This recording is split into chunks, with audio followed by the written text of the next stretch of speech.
Hi there, welcome back. I have turned 29. That's a joke. 43. How's that possible? So today I'm going to talk about my failures in my 42nd year. Okay, so failure number one is that I forgot to renew my visa in Japan. I went back to Japan in May 2023, and that was supposed to be like 3-week trip to spend time with my parents, and I had a round-trip ticket, and on the day of returning to New York I tried to check in online and I could not because my student visa was expired. Long story short, I had to stay in Japan to reapply. It's actually renew, but it's more like reapplying with all the documents I have to submit. It took me a couple weeks to get it issued. My initial flight, I could not change dates or anything, so I wasted money on my returning flight and I had to pay for the new flight. As you might know, flight tickets nowadays are ridiculously expensive, especially after the pandemic. And also, I could not do the gigs that I was reserved for those few weeks that I had to stay in Japan, so I had to cancel them. So the worst part is that financial damage, because this is the first time actually that I am in kind of debt. It's not a lot, but it's a biggie. Okay, the second failure is also about money, that I should have studied money more, by which I mean like money management and investing, because I started studying about index fund investing and I stopped because I don't know why. And I started saving money every week, but that thing happened and I'm in debt. I'm aware that it's not about how much you make, but it's about the consistent habit of saving a little money consistently, which makes a huge difference in the long run. My parents did not have any money education. They used to be rich. I grew up really rich. However, my parents didn't save money, so they don't have much money now, so that they moved out of Tokyo because the life in Tokyo is kind of expensive, and they moved to a countryside in Japan, Yamagata Prefecture. That's a shame, because it's not a rocket science. If you save money, you will have money in the future, right? It's like 1 + 1 is 2. If you save money every day, you'll have money later. Why can't a lot of people do that? Why can't I do that? That's not acceptable. Failure number 3 is that I didn't move out of Bronx apartment sooner. Environment have so much influence on people. Like apartment in Bronx, I was sharing with this lady with 2 kids. It was filled with cockroaches. I'm not exaggerating. At night when I go to a bathroom, I saw at least 30 cockroaches, most of them tiny ones. Yeah, and I didn't move out until 1 year mark. And also because of the kids, don't take me wrong, they were cute kids, beautiful kids. However, they had like a friend on the same floor, so the front door, which is next to my room, was always open like in the early evening, and when I come home, these 4 kids are running around all the time, so it was not a good environment.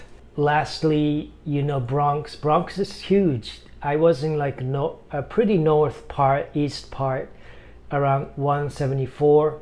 It's not the safest area, and as you ride the subway up north, you see more and more mentally disturbed people, like on drugs or something else. So it's not a good sight to surround yourself in every day.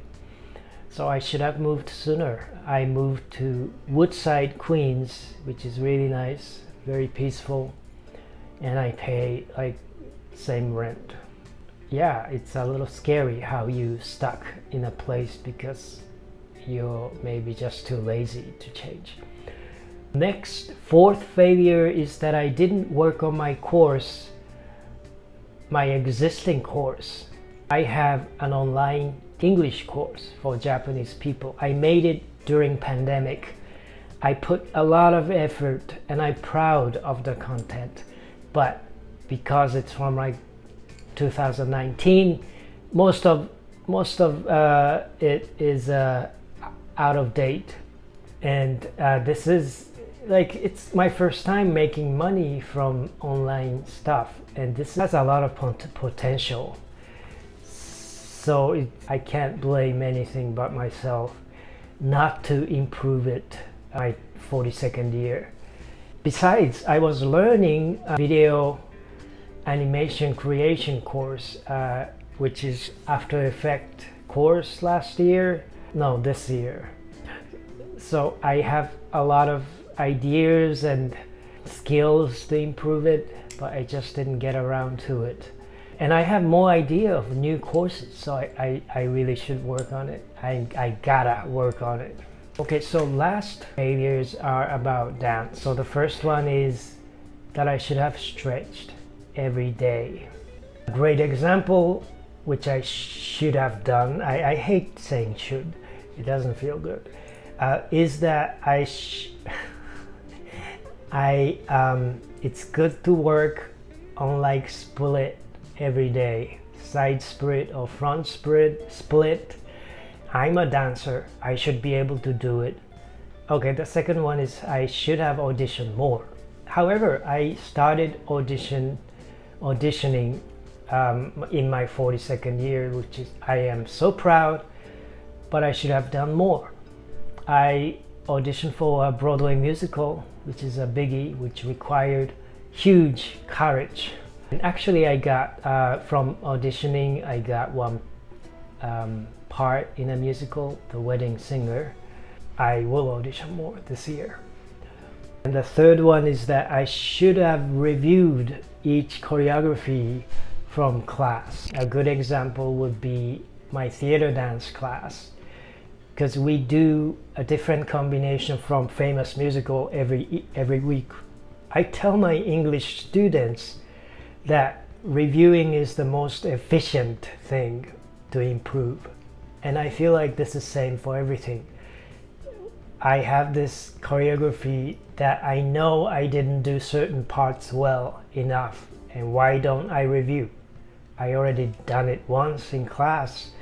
If I do it 5 more times, tape myself, maybe I compare with the original cast dancing to the same thing, and if I try to make it better, my growth will be much faster. So why don't I review every time, like next day, maybe right after class, which I haven't done this week either. The next failure is that it's a little similar but a little different, that I did not work on each specific skills one at a time. Ballet is a good example. Ballet has these very set skill. Like, there are many different kinds of double turns for which they have names for everything. So when you take several classes all the time, you just go through the flow, and if you go to class and you do many different techniques, and you are aware that I'm not good at these skills, but maybe next time I'll be better. However, if you know that you cannot do pirouette, double pirouettes, I don't even know if I'm pronouncing it right, double turn. If you know that you can't do it, even though you've been working not so focused in a focused manner for 5 years, and if you can't do it, why don't you focus on it on that one skill until you see obvious growth? I would think that would be much more efficient. The last failure in terms of dancing is that I should have worked on hip hop more.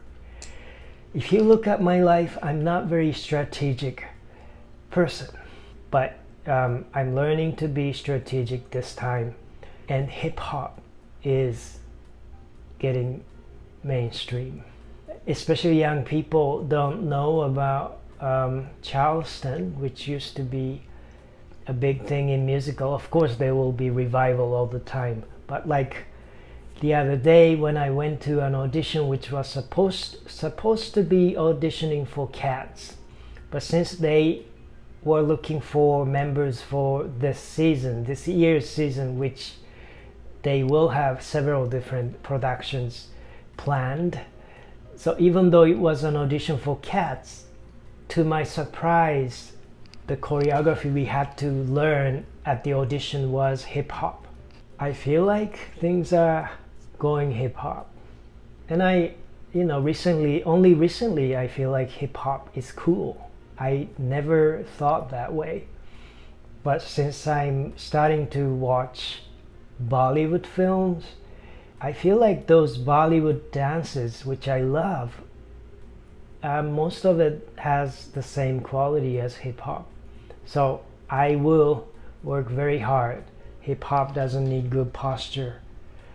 Let's see how it goes. I'm actually very excited about my hip hop journey from now. Okay, so they were my failures in my 42nd year.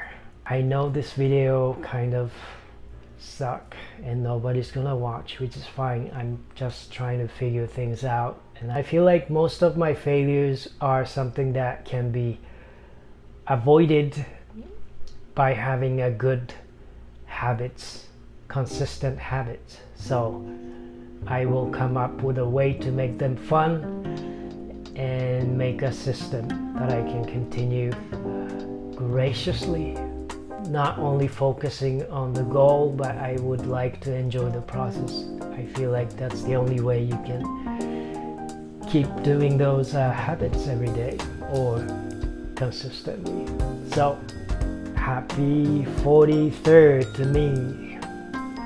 Thank you. See you in the next video, maybe.